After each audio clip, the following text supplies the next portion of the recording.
Welcome. Thank you for joining us for Obesity Care Week 2022. Now is the time to act.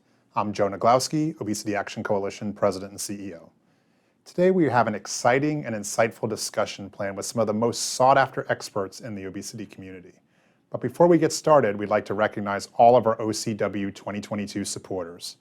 We would like to thank all the champion organizations for supporting us this week all around the world, and we would like to thank all of the OCW2022 partners, our bronze partner, Eli Lilly, our patron partner, EndoPharma, and our supporting partners, Boehringer Ingelheim, Celebrate Nutritional Supplements, Curax Pharmaceuticals, Fujifilm, Intuitive Surgical, and Rhythm Pharmaceuticals.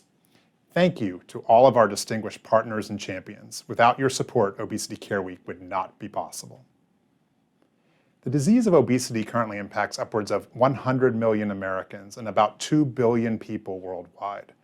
While we've made tremendous strides in the past decade with obesity treatments, we still struggle with access to these treatments. This is often rooted in weight bias and stigma and much more. Today we're going to take a deep dive into the topic of obesity with some of the most highly respected thought leaders in obesity medicine, research, policy, and patient representation. I would like to introduce you to today's panel. First, I'd like to welcome Dr. Dan Bessesen. Dr. Bessesen is Professor of Medicine in the Division of Endocrinology, Metabolism, and Diabetes at the University of Colorado School of Medicine and is currently President of the Obesity Society. Next, I'd like to welcome Dr. Bill Dietz. Dr. Dietz is Chair of the Redstone Global Center for Prevention and Wellness at George Washington University, and he is the former Director of CDC's Division of Nutrition, Physical Activity, and Obesity. Next, I'd like to welcome Dr. Teresa LaMasters. Dr. LaMasters is the Medical Director of the Unity Point Clinic Weight Loss Specialists in West Des Moines, Iowa. She is also the President-elect for the American Society of Metabolic and Bariatric Surgery. Next, I'd like to welcome Dr. Ethan Lazarus. Dr. Ethan Lazarus is President of the Obesity Medicine Association. Dr. Lazarus advocated successfully for the recognition of obesity as a disease in 2013, and he runs the Clinical Nutrition Center in Colorado, where he has practiced full-time obesity medicine since 2004. And last, but certainly not least, I'd like to introduce Patty Nece. Patty Nece is Chair of the Obesity Action Coalition, an award-winning attorney, and an incredible, passionate patient advocate. She is also a member of the Roundtable on Obesity Solutions at the National Academy of Science, the World Obesity Federation's Policy and Prevention Committee, and the Global Obesity Patient Alliance. Welcome, everyone. It's 2022. We currently have more than 100 million Americans affected by obesity. And if you think about overweight and obesity, there are more than 2 billion people worldwide. COVID also demonstrated how serious obesity is and how serious of a disease it is. And so, Dr. Lazarus, I know you've dedicated much of your career to in creating better recognition of obesity as a disease. Yet, honestly, we still struggle from a society's perspective. Why is that, and what do we need to do to change that? Yeah, Joe, and I think you're out the door here probably hitting the most important question we're going to discuss on this call today, which is the topic of obesity and why we think it's a disease and how that's changed, certainly during my nearly 2 decades in clinical practice. And when I started in this field, obesity was looked at as a lifestyle choice, that if a person eats too much and doesn't move enough, then they gain weight and eventually they develop obesity. But really in the past decade, the thinking has changed, which is that although personal choice may play a role, it's heavily impacted, both by a person's genetics, but also by the environment in which those genetics are. And so what we see now is the majority of Americans are either overweight or have obesity. And we can't just attribute this all to personal choice. And as a person gains more and more weight, we're starting to understand there's a whole biology in terms of hormones that are going to regulate the body weight, and it makes sustaining any significant weight loss really very difficult. So it was back in 2013 that our American Medical Association formally made the recognition that obesity should be considered a disease. And this really moves, well, it doesn't remove personal responsibility. We still need to try to engage in healthy lifestyles, make good choices, eat healthy, get regular physical activity, get a right amount of sleep, work on stress. But it points the finger that this is more complicated than something a person is just going to conquer by making some simple changes. And so the recognition of obesity being a disease really puts it on the same threshold as other chronic diseases like high blood pressure or type 2 diabetes. Serious, it causes problems. We need to learn how to prevent it, and we also need to learn how to treat it. Thanks, Dr. Lazarus. And Patty, I'm going to ask a follow-up to you around this, because from the patient perspective, what does recognition of obesity as a disease mean to you? It's meant a lot to me as far as the guilt and shame I feel, frankly. You know, for years I knew there was something. You're told all the time, just eat less, exercise more, put down the fork, have more willpower, and you know, your life will be puppies and unicorns, right? And it never worked. It would work for a little while, but not for very long. And I always knew there was something else there. Once I found out that there truly was something else there blocking all those efforts, that you're not totally in control of everything about your weight, I felt much less guilty and much less shame, and I was able to take a more constructive approach to my weight and not just blame myself for it. So that's been a big advancement for me. Thanks for that, Patty. And I think that, you know, thinking beyond obesity as a disease, and maybe we'll start with you, Dr. Dietz, with this, is what else is it going to take to move the needle when it comes to obesity? I mean, it's obviously more than just calling obesity disease. What are some concrete steps we need to take? Before I answer that question, I wanted to just comment that I think a big challenge is distinguishing obesity from a disease from other things that I think people consider behavioral, like alcoholism or opiate addiction or tobacco use. And I think our challenge is how to make a distinction between obesity as a disease and these other issues, which I don't think are considered a disease. But to really change the needle or move the needle on obesity, I think there are really two significant challenges. The first is that I think we need to create a demand for obesity services. I think we know what to do, but the demand is lacking. And as a result, most health plans or state employee health plans fail to have an adequate coverage of obesity that ranges from intensive behavioral therapy through pharmacotherapy through bariatric surgery. On the provider side, a major challenge is reimbursement. We know that providers are not adequately reimbursed for treatment and therefore don't do it. Or if they do it, they have to call it something else. They don't directly treat obesity. And that locks back into the whole issue of demand for services, because those services need to exist within health plans. Thanks, Dr. Dietz. And Dr. Bessesen, anything you want to add on moving the needle there? Yeah, I think this is a good discussion. You know, I think Dr. Lazarus points out obesity as a disease. I think I would add to that, I think it's this idea of weight being regulated physiologically, like glucose is, like blood pressure is. And when we say disease, I think sometimes, and I think it's been a great step forward, but some people say, well, I don't feel like I have a disease, so we get arguing about the term. To me, focusing on the physiologic regulation of weight, and that when people lose weight, there are adaptive responses to weight loss that tend to push the weight back up. And I think, Patty, your experience reinforces that. You've experienced that physiologic regulation of weight, which is different for different people. The thing is, all of us have to eat every day, and we eat thousands of pounds of food over the course of our lifetimes, and yet even for those of us who gain weight, it's a small fraction of how much food we're eating. Dr. Dietz brings up other conditions like alcohol and smoking. I think we can get confused with those as well. We don't have to smoke. We can not drink alcohol, but we can't not eat and we can't not move. So that's one of the differences. This regulatory system is a very, very fundamental. And so I agree that maybe the core thing is getting people to accept that obesity is a disorder of body weight regulation. And that's the starting point.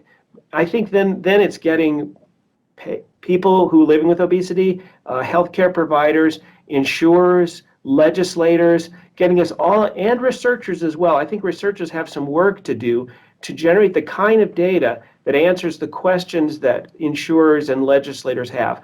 They have legitimate questions and concerns, and I think their questions haven't quite been answered yet. So we all have to work together.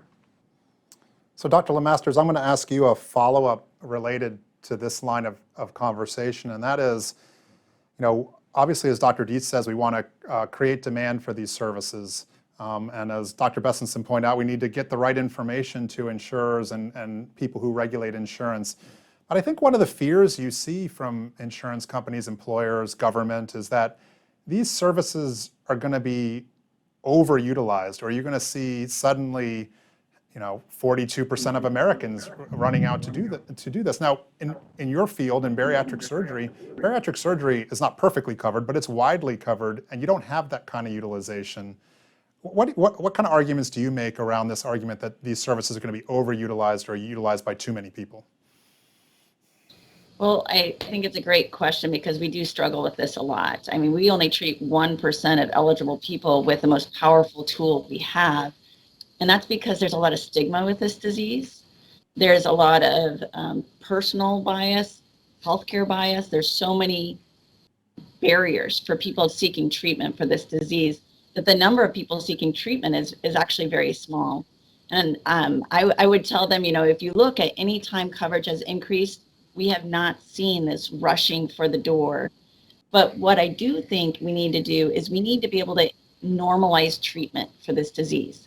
And I'm a surgeon, so obviously one of my big tools is surgery, but I also use medications in my practice. We have a behavioral health specialist. We have a comprehensive approach to this disease. But really normalizing that we need to treat it early, and that without treatment, people die. People die young. And I think that's important for people to understand that this shortens life. It shortens, causes decreased quality of life as well. But people sometimes lose, I think, track of the fact that people die young because of this disease.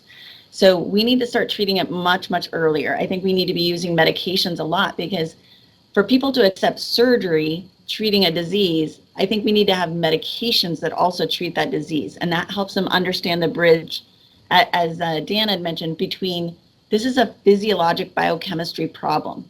And we treat this with medications, and we treat it with surgery, and we treat the behavioral aspect as well. But we have to treat the physiology because the other part won't work by itself. So I think it's a very difficult message to get to payers and insurers. But just helping them understand that, even though there's a vast number of people who suffer with this disease, the number of people who seek treatment is actually very small. And we do need to normalize that treatment. Thanks, Dr. LaMasters. Patty, I'm going to come back to you. We've talked about access. You alluded to bias or talked about bias earlier, but let's talk specifically now about bias and how it affects people. Not only are we often faced with, as individuals living with obesity, barriers to get care, but then we're also mistreated in certain ways.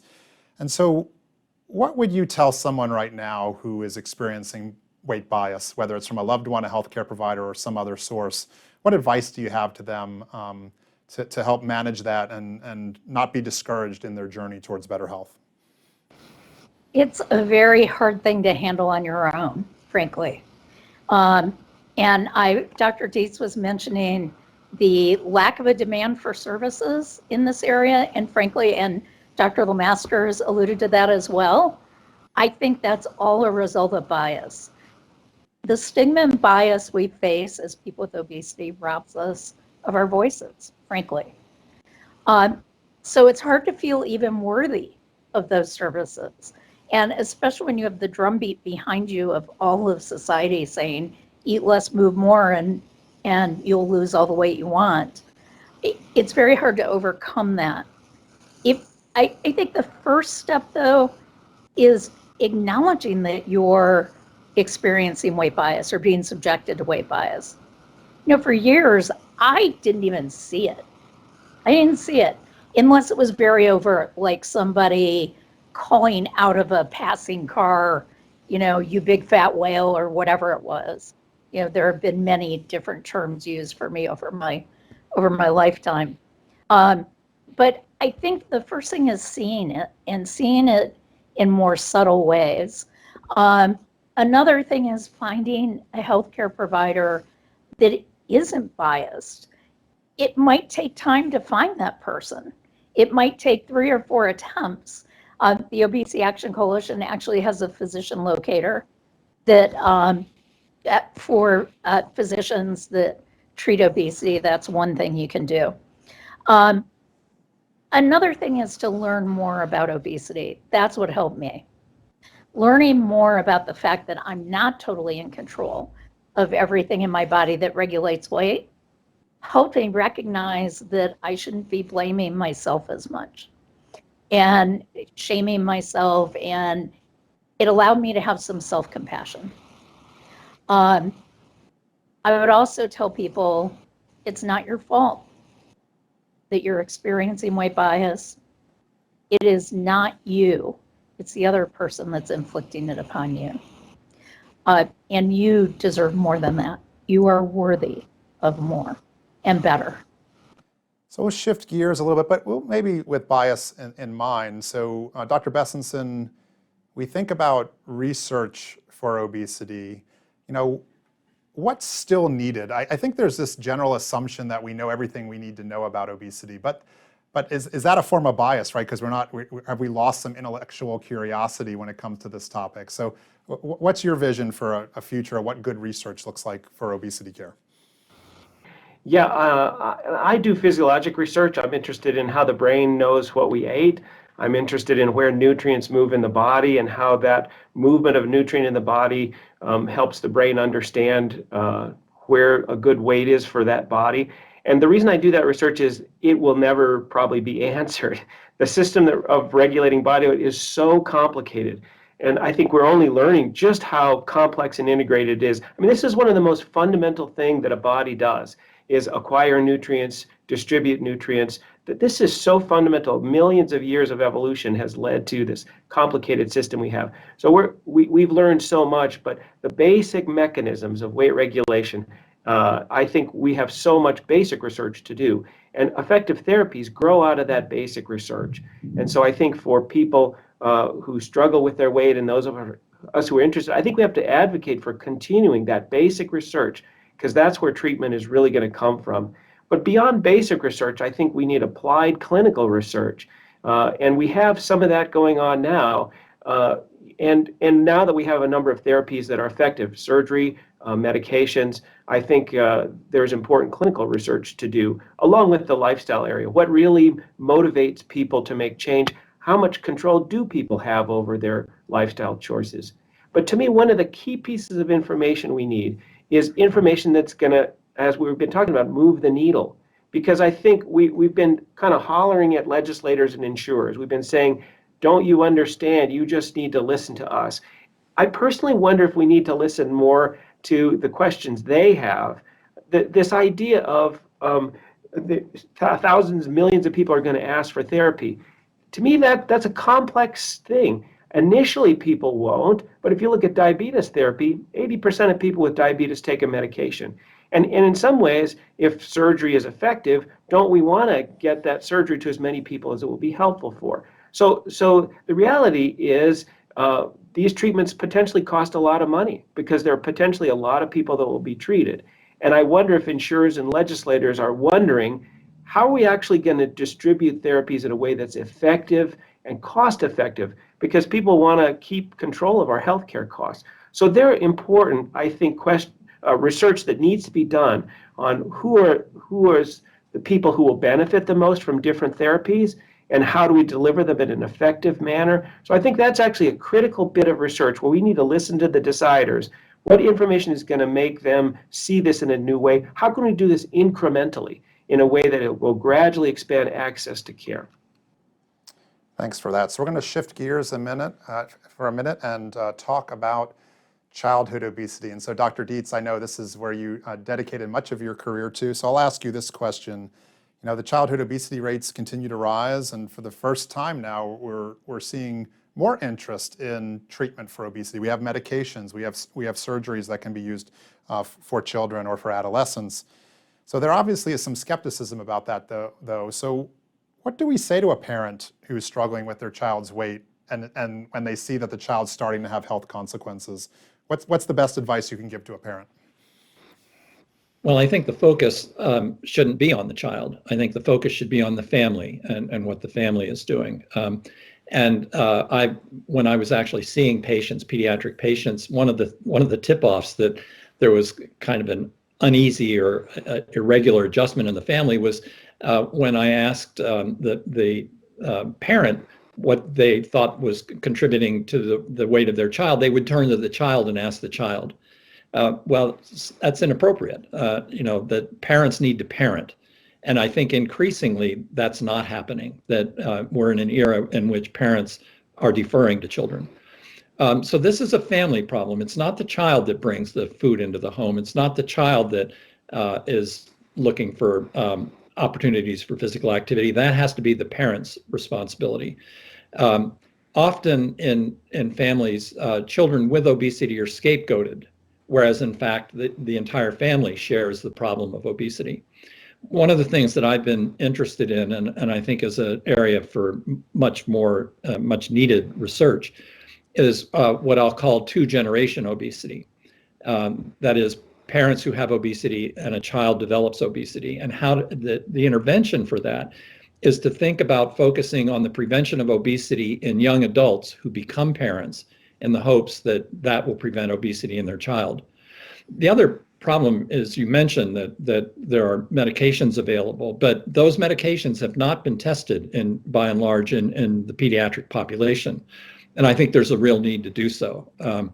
We are seeing the need for bariatric surgery in severely obese children, and at adolescents, not necessarily children. And I think that's an important adjunct, but as Teresa has said, that's limited. That the real focus in pediatric obesity needs to be prevention. Once obesity is established, prevention of additional weight gain or reversal of obesity using more aggressive therapies. Thanks, Dr. Dietz. And to our clinicians now, maybe I'll start with you, Dr. Lazarus. I was kind of asking you to look forward 10 years. So what does obesity care look like in 10 years? And I'll start with you, and then I'll go to Dr. LaMasters on the same question. So. Yeah, thanks for that question, and what a great discussion. So to think about where we'll be with obesity 10 years from now, I like to think about where we were 10 years ago and the strides that we've made. And thinking about 10 years ago, interestingly, in 2012, that was the first year we had a board certification for this field from a group called the American Board of Obesity Medicine. And so I remember I'd already been in practice about a decade, and I started studying for that test. And I was asked to give a talk for the review course for that test, and the talk was on a topic that I didn't know anything about. I started researching this topic, and it was a real eye-opener. And that topic was weight bias. So believe it or not, 10 years into this field, I had never heard those two words together, weight bias. I didn't know anything about it. And what an eye-opener as I started to see what my patients are going through, Patty, what folks like you have been going through, and that we hadn't even, found the tip of the needle yet with obesity care. So believe it or not, here we are 10 years later, and I still feel like weight bias is a term that most healthcare providers have never heard and are unaware of.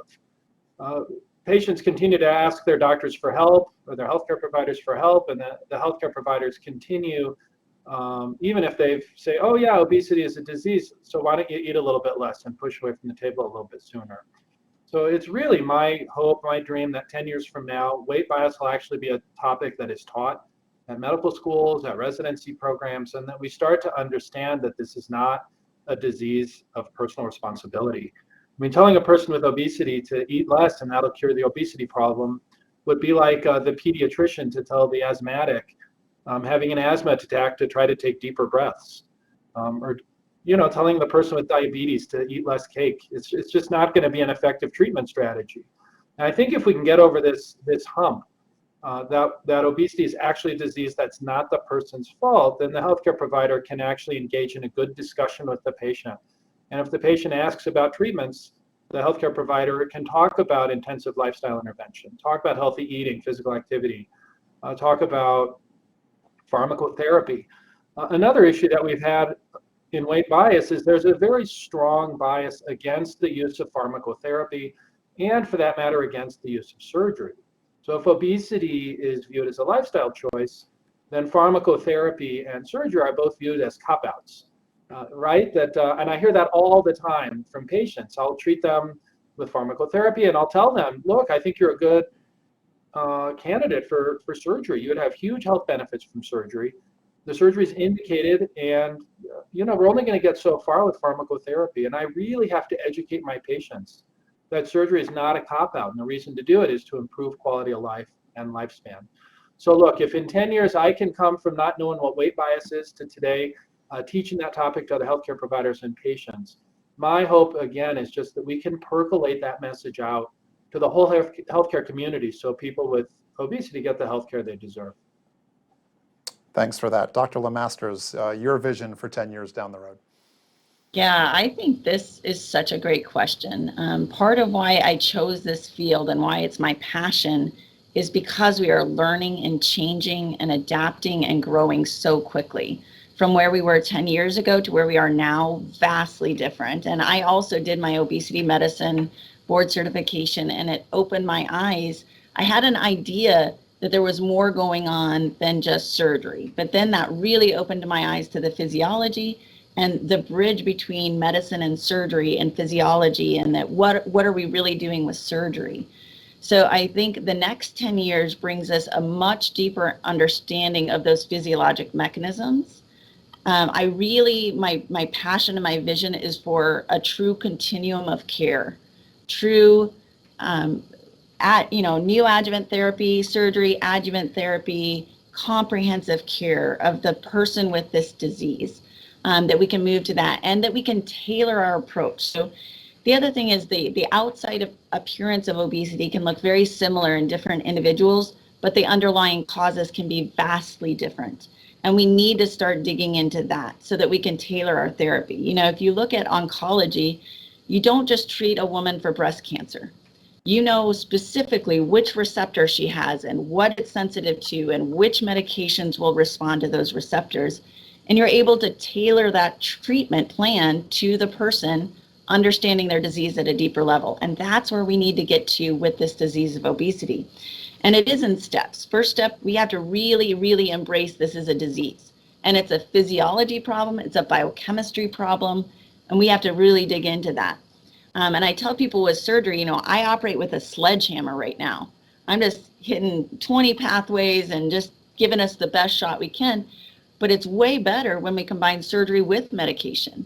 And in the future, hopefully I know which surgery you're going to respond best to and which medications you're going to respond best to based on your genetics, based on your lifestyle, all these different factors, so that we can have a really outstanding fine-tuned response. Because one of the biggest biases against surgery is that people think it doesn't work, that people regain their weight back. And it's because, again, we're using a very blunt instrument to treat a complex disease, and we haven't been able to fine-tune it. So I tell people right now I operate with a sledgehammer. Later, I want to operate with the precision of a scalpel and be able to know more detail about you and how to treat you the best. So that's my passion and my vision for the next 10 years. Thanks, Dr. LaMasters. And Patty, I'm going to ask you this question too, as a patient advocate. What does obesity care look like in 10 years from your end? What would the ideal be? The ideal would be that I walk into a medical setting. I'm not berated because of my weight. I'm not lectured at because of my weight. I'm not made to be weighed publicly in front of everyone. That the physician partner, if it's a physician or whoever the medical professional is, partners with me. It's rare in obesity that you find a partner. I see that with my friends with other disease states like cancer. My friend Diane had breast cancer. Decisions were made jointly with her care team.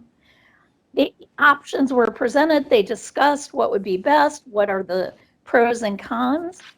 I want to see that in obesity care instead of here, follow this diet and you'll lose weight. And if you don't follow it, well, then you're just not a good person and I don't want to see you again, is sort of how you feel. So I want respect in obesity care, and I want constructive obesity care, along with everything that Dr. Lazarus and Dr. LaMasters mentioned about options for care and more precise care. But I want some compassion and understanding. that from the medical provider that this is not simple.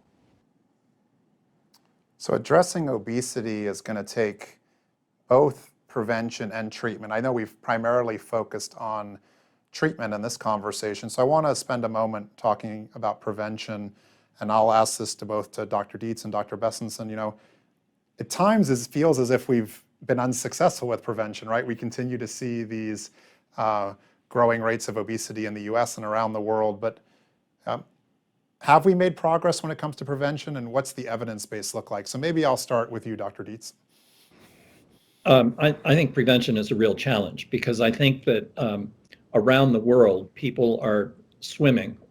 I don't mean they're actually physically actively swimming in a sea of calories. That everywhere you look, there is food, and it's inexpensive, tasty, and widely available.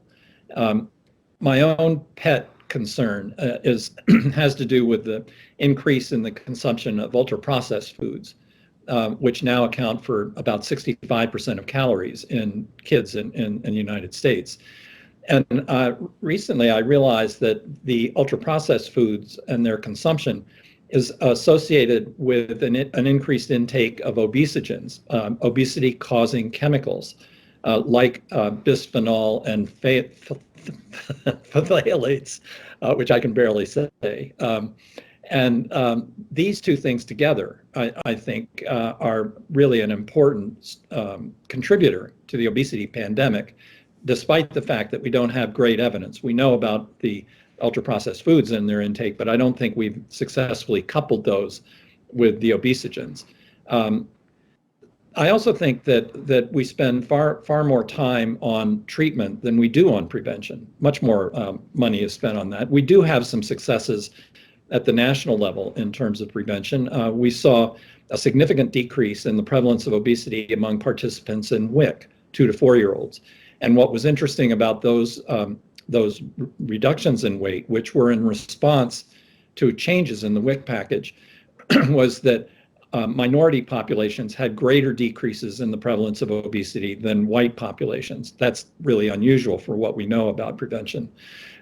We also know that the Healthy Hunger-Free Kids Act had a disproportionate effect on obesity in lower income populations of, I think, 12 to 17-year-olds. And then finally, there have been a number of community studies that have shown that the more policies around nutrition and physical activity that are in place, the more likely that there is a lower prevalence of obesity.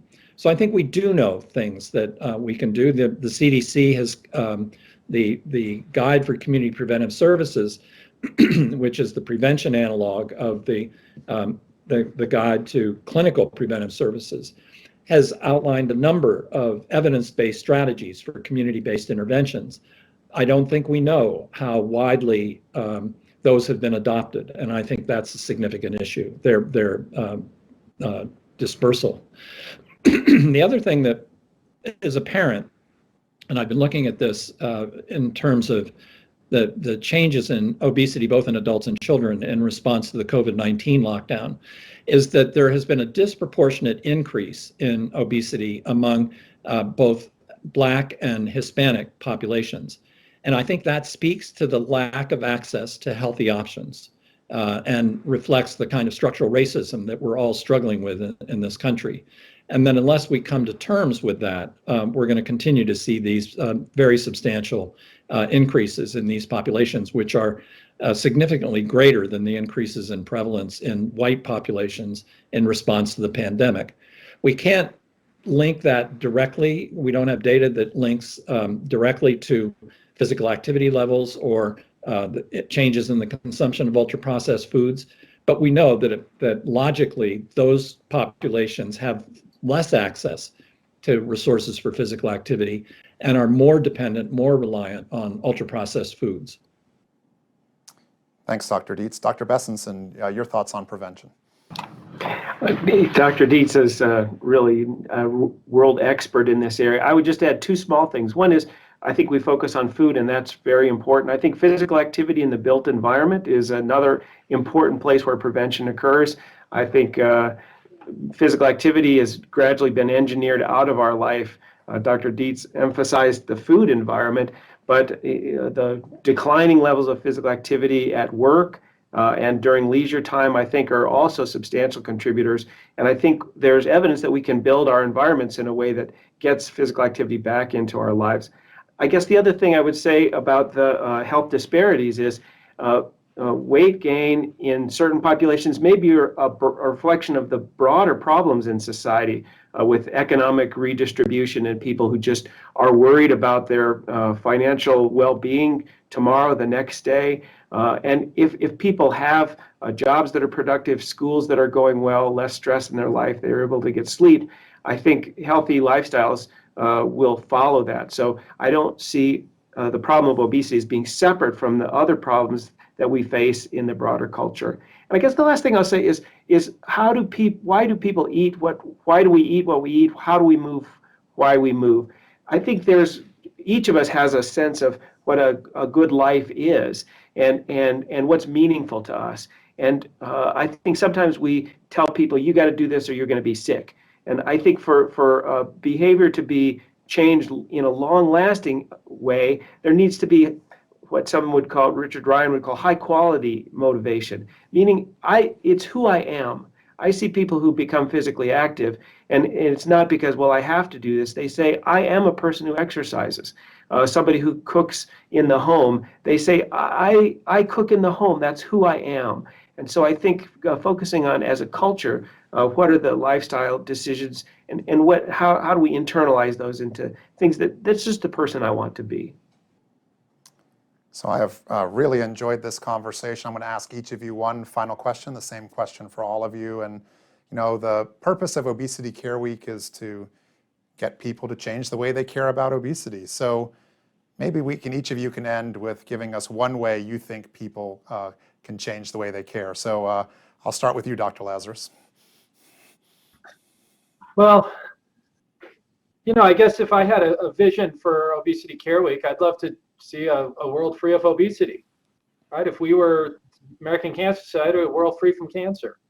But if I'm not able to achieve that goal, although I'll shoot for it, I'd like to see a world where everybody affected by obesity is getting the best evidence-based care that's available to them. So they're getting the best nutritional counseling, the best physical activity counseling, the best intensive lifestyle intervention, where we see utilization of medication when it's indicated, and we see utilization of surgery where it's indicated. And I think if we could offer all of the best tools to all of our patients affected by obesity, we'd see a big improvement. Dr. LaMasters, how would you what would you advise people to do to change the way they care about obesity? Well, I think the first step is earlier treatment. Have conversations with people about the risks that this disease is towards their health and shortening their life, and start treatment much earlier. Again, normalizing treatment early. I think this is important for families, especially considering having children, because we do know that there is a signaling that happens even in the womb. So treating it even before someone's going to have children is a great start. And just normalizing again that this is part of who I am. I'm not on a diet. I am making these changes so that I can be healthy, to watch my kids grow up, my grandkids grow up. I want my kids to be healthy too. So we're going to make these changes all together, and we're going to start it early and just taking away the stigma of it. I am so glad you asked me that question of how we can help you today. This is what I think will really help you going forward. What do you think? How can we help you integrate this into your life going forward? So my change to care going forward is, let's start the conversation. Let's do earlier treatment. Let's support families, help them understand how to cook at home, give them tools so that they have some help at home, looking at those societal things too. But really earlier treatment is really my call to action for people. Thanks for that. Dr. Dietz, I'll go to you next. Well, I'd just like to echo what Ethan and Teresa said. I would like every medical, nursing, and PA student to be exposed to obesity as undergraduates and learn how to treat people with obesity with respect. Patty and I both are involved with the George Washington University medical students, and I think one of the most effective pieces of their training is Patty's discussion of what it's meant to her and how difficult it's been for her to have obesity, and the kind of the dismissal of providers of her weight in just abusive ways. And I would like every medical school, every nursing school, every PA training school to have somebody like Patty talk to them about what it means to be obesity, to have obesity. Thanks, Dr. Dietz. Dr. Bessesen. Yeah, thank you for the question. You know, we've, in the last number of years, we focused on people first language. And the reason we do that, I was trained we talk to, when I was younger, I'm an old person now, we talk about this diabetic patient or this cancer patient. And I must say, this issue of bias, we brought it up. I hope what we can do is reach a time when we see people who struggle with their weight as the wonderful person they are. And we don't see somebody with diabetes as their blood sugars. They're a person who unfortunately has a problem that I hopefully can provide some advice for and be a partner with them to have a better quality life. But I hope that everyone, family members, healthcare professionals, and the public at large can see people who struggle with obesity as the wonderful people they are, who have a health issue that we can try to help their lives be better. Thanks for that. And Patty, of course, we'll give you the last word today. I always love having the last word. Thank you for that, Joe. People with obesity deserve our compassion and empathy. They deserve our understanding, and they are entitled to dignity and respect. Full stop. Thank you again to all of you for today's discussion. It's been truly an enlightening talk, and we hope everyone watching has enjoyed it as well. Before we close today, we would like to once again thank all of our supporting champions, and we'd like to thank our partners, our bronze partner, Eli Lilly, our patron partner, Endopharma, and our supporting partners, Boehringer Ingelheim, Celebrate Nutritional Supplements, Curax Pharmaceuticals, Fujifilm, Intuitive Surgical, and Rhythm Pharmaceuticals. If you haven't visited the Obesity Care Week website and learned how you can take action now, please do so by visiting obesitycareweek.org. Now is the time to act. Thank you.